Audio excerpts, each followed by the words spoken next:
Isa sa mga napapansin ko, lalo yung mga board ngayon, pag nasunog, butas yung board. Ba, sa mga amplifier ngayon, pag nasunog yung pyesa, automatic sunog yung board, butas yung board. Isa sa tinitingnan ko is nakadapa sa board.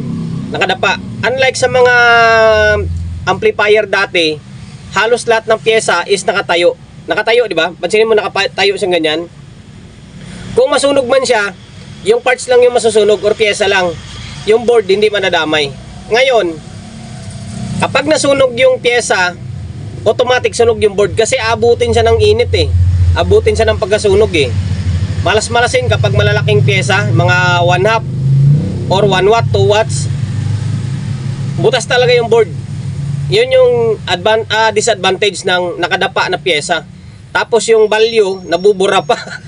Nabubura pa. 'Di ba? Yan lang napapansin ko. Comment ka dyan sa may comment section kung ano yung sa inyo, kung yung mga napansin nyo.